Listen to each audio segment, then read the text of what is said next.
सौगंध मुझे इस मिट्टी की, मैं देश नहीं मिटने दूंगा, मैं देश नहीं रुकने दूंगा, मैं देश नहीं झुकने दूंगा। नरेंद्र भाई दामोदर दास मोदी का जन्म 17 सितंबर 1950 को गुजरात के बड़नगर शहर में हुआ था। बड़नगर के एक गुजराती परिवार में जन्मे नरेंद्र भाई मोदी ने बचपन में अपने पिता को चाय बेचने में मदद की और बाद में उसने खुद भी अपना एक चाय की टपरी खोली।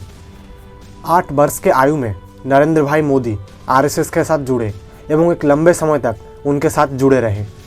स्नातक होने के बाद मोदी ने अपना घर छोड़ दिया और करीबन 2 सालों तक पूरे भारत का यात्रा किया। 1969 या 70 में वह गुजरात लौटे और गुजरात से अहमदाबाद चले गए। 1971 में नरेंद्र मोदी आरएसएस के एक पूर्णकालीन कार्यकर्ता बन गए। 1975 में पूरे देश में आपातकाल के समय उन्हें कुछ दिनों के लिए अज्ञातवास करना पड़ा। उसके बाद 1985 में वह बीजेपी से जुड़े और 1985 से 2001 तक पार्टी के अंदर कई पदों पर काम किया, जहां से वे काम करते करते भाजपा के सचिव के पद पर पहुंच गए।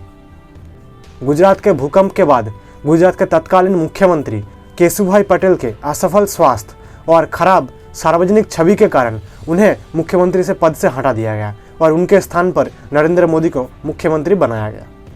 2002 में गुजरात में दंगा के कारण उनके सरकार को अत्यधिक कठोर माना गया और लोगों के द्वारा उनकी कई चर्चा भी की गई। हालांकि सर्वोच्च न्यायालय द्वारा नियुक्त एक जांच दल ने नरेंद्र मोदी सहित उनके पार्टी को निर्दोष ठहराया। गुजरात के मुख्यमंत्री के रूप में उनकी आर्थिक नीतियों को गुजरात की उन्नति के लिए सर्वश्रेष्ठ श्रेय दिया जाता है। नरेंद्र भाई दामोदर दास मोदी गुजरात के 14वें मुख्यमंत्री थे। उनके अच्छे काम के कारण गुजरात के लोगों ने उन्हें 4 बार उन्हें मुख्यमंत्री के रूप में चुना। टाइम्स पत्रिका ने 2013 में नरेंद्र मोदी को पर्सन ऑफ द ईयर के 42 लोगों की सूची में शामिल किया था। अटल बिहारी वाजपेयी की तरह ही नरेंद्र मोदी भी एक कवि एवं एक राजनेता हैं। उन्होंने गुजराती भाषा को छोड़कर हिंदी भाषा में भी देश प्रेम के लिए ओतप्रोत कई कविताएं लिखी। उनके नेतृत्व में बीजेपी ने 2014 के लोकसभा का चुनाव लड़ा और 282 सीटों के साथ बहुमत के साथ जीत हासिल की और प्रधानमंत्री के रूप में नरेंद्र मोदी को चुना गया। एक सांसद के रूप में उन्होंने यूपी की सांस्कृतिक नगरी वाराणसी के साथ साथ गुजरात के वडोदरा से भी चुनाव लड़ा एवं दोनों में जीत हासिल की।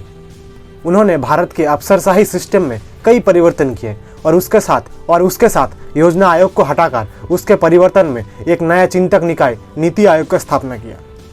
2019 में बीजेपी ने उनके नेतृत्व में फिर से एक बार लोकसभा चुनाव लड़ा और पिछले बार से ज्यादा कुल 303 सीटों के साथ पूर्ण बहुमत से फिर से जीत प्राप्त की और दोबारा प्रधानमंत्री नरेंद्र मोदी को चुना गया।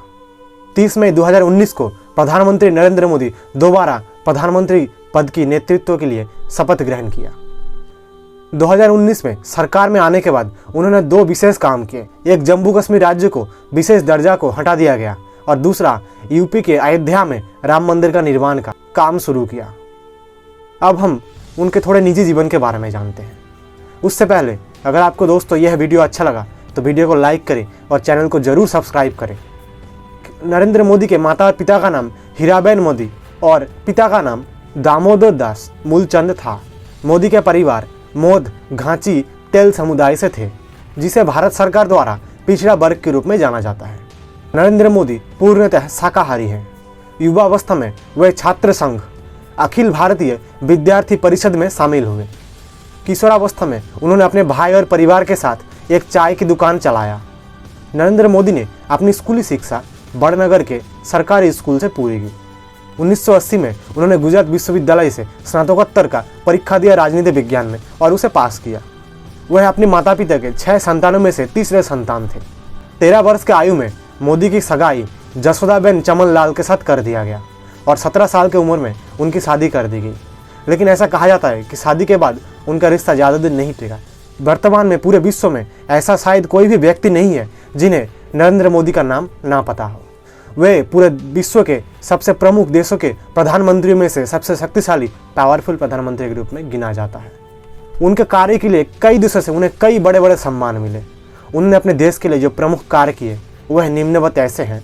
मन की बात, स्वच्छ भारत अभियान, गंगा स्वच्छ मिशन, विमुद्रीकरण, जनधन योजना, अटल पेंशन योजना, सुकन्या समृद्धि योजना, मेक इन इंडिया इत्यादि।